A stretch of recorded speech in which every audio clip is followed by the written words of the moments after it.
Assalamualaikum warahmatullahi wabarakatuh. Nama saya Alvina.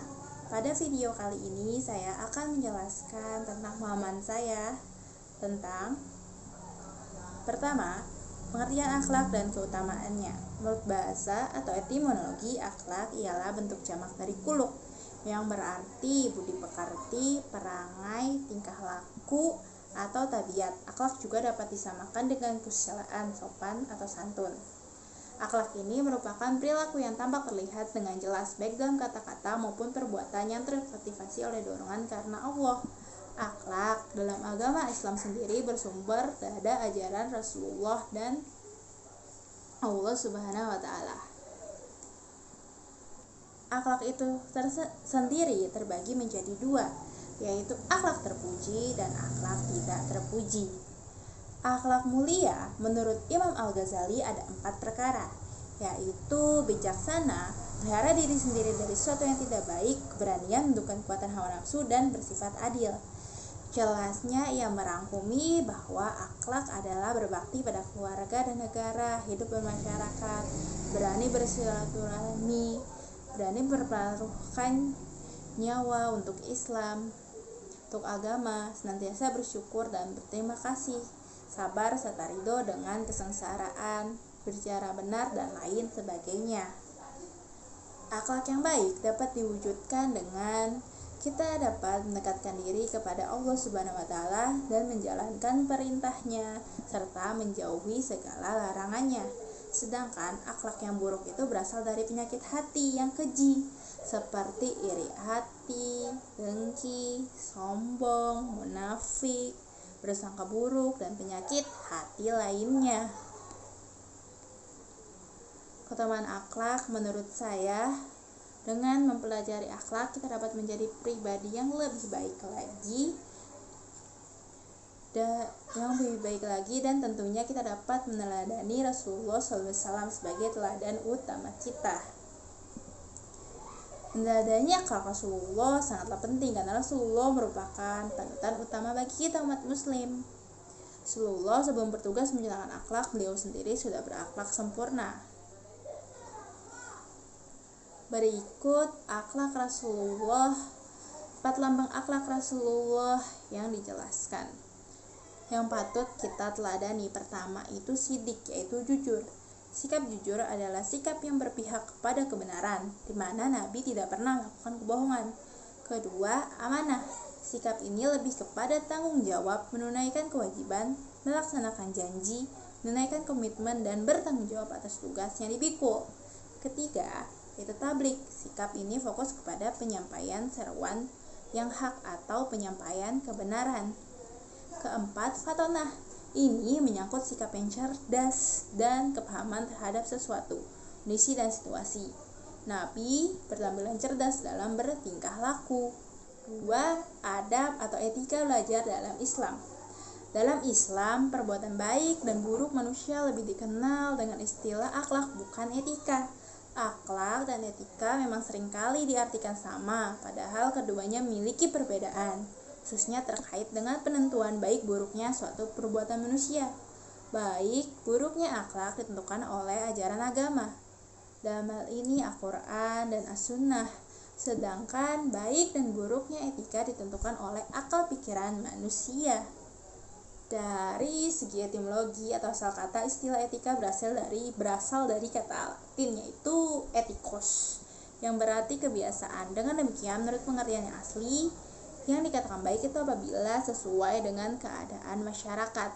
Kemudian lambat laun pengertian ini berubah, bahwa etika adalah suatu ilmu yang membicarakan masalah perbuatan atau tingkah laku manusia yang mana dapat dinilai baik dan buruknya oleh manusia itu sendiri.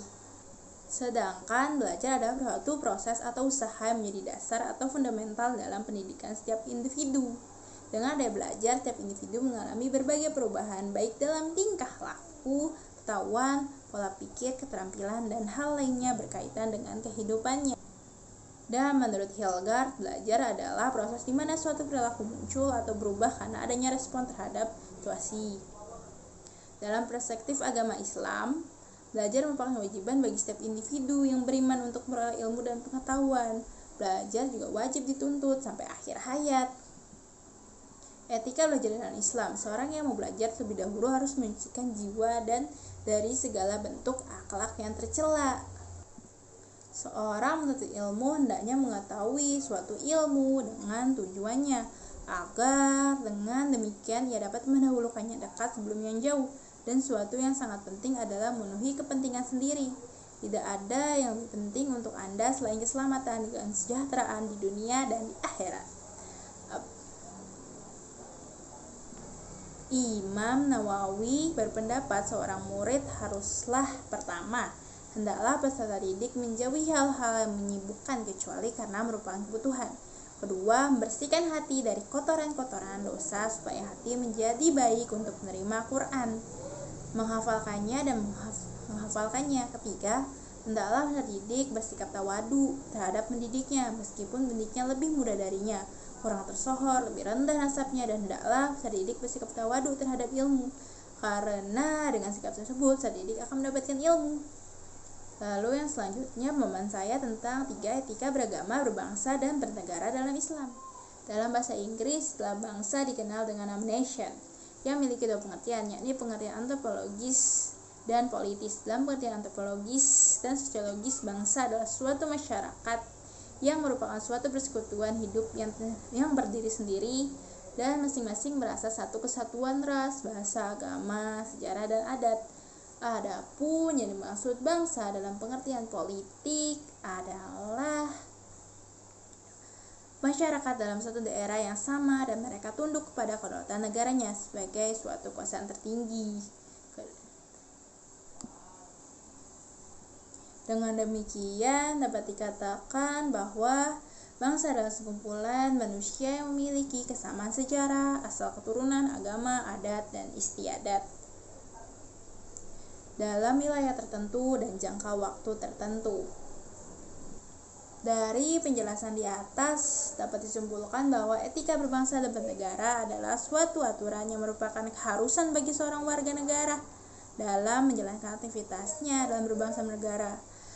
Dalam Islam sendiri tentunya diatur etika beragama, berbangsa, dan bernegara. Secara umum seperti pertama, Islam memerintahkan kepada orang beriman agar taat kepada Allah dan Rasul-Nya dan taat kepada pemerintahan. 2. Islam mengatur akan pentingnya menjaga persatuan dan kesatuan dalam kehidupan bangsa dan negara. Negara adalah tempat di mana suatu bangsa tinggal dan hidup sehingga tentram dan nyaman, tergantung dari kondisi persatuan dan kesatuan dari negara tersebut. Al-Quran menjelaskan tentang pentingnya persatuan dan kesatuan sebagaimana yang tercantum dalam Al-Quran surat Ali Imran ayat 103. Artinya, dan berpeganglah kamu semuanya kepada tali atau agama Allah dan janganlah bercerai-berai. 3. Islam merintahkan kepada orang beriman untuk membela tanah air. Tanah air yang menjadi tempat hidup dan mencari penghidupan harus dibela. Bahkan bila tanah air merupakan bagian dari iman. Rasulullah SAW telah memberikan teladan kepada kita dalam mencintai tanah air. Beliau sangat cinta terhadap 2 kota, yakni Mekah dan Madinah. Adalah tempat beliau lahir, dan Madinah adalah tempat di mana beliau ketika pertama kali hijrah diterima oleh masyarakat Madinah. Keempat adalah dengan bermusyawarah. Pengertian musyawarah dan etika berdemokrasi dalam Islam. Salah satu musyawarah yang sudah menjadi bahasa Indonesia sebut adalah asywarah, yang berarti menampakkan sesuatu dan mengeluarkan madu dari salang rebah. Musyawarah berarti menampakkan sesuatu yang semula tersimpan atau mengeluarkan pendapat yang baik kepada pihak yang lain. Prinsip demokrasi dalam Islam telah disebutkan di berbagai ayat dalam Al-Quran. Prinsip ini bahkan terlaksanakan selama masa perintahan Khalifah Rasyidin. Demokrasi dalam Islam yaitu pertama musyawarah atau asyura. Yang kedua adalah adil. Yang ketiga itu amanah. Yang keempat adalah tanggung jawab dalam menjalankan pemerintahan. Dengan keempat prinsip tersebut, sungguhnya Islam dan demokrasi bisa berjalan beriringan. Islam adalah wahyu Allah Subhanahu wa taala, sedangkan demokrasi adalah hasil pemikiran manusia. Prinsip demokrasi dalam Islam menjamin hak dan kewajiban semua yang terlibat bisa diterapkan tanpa terkecuali.